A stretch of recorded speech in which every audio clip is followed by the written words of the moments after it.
తెలంగాణ బిడ్డలుగా 100% అక్కడ క్రైస్తవుల వేదనను మేము అర్థం చేసుకుంటాం.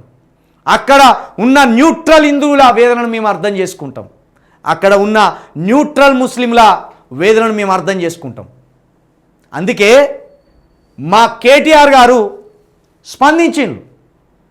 దాన్ని ఎందుకు ఎక్కువగా మా కేటీఆర్ గారు మాట్లాడలేదంటే, రాష్ట్రం ఏం మాట్లాడినా చావుల మీద మీరు రాజకీయం చేస్తారా అని మాట్లాడతారు.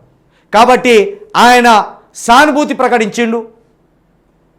వాళ్ళ కుటుంబానికి అండగా ఒక మాట మాట్లాడిండు, అక్కడికి వదిలేసాడు. మేము మళ్ళీ అంటున్నాం, మాకు ప్రాంతం మీద రాజకీయం మీద ఆసక్తి మాత్రమే కానీ మాకు ఆంధ్రాలో ఉన్న ఎస్సీ బీసీ ఎస్టీ మైనార్టీలు పేద అగ్రవర్ణాలంతా సమానమే.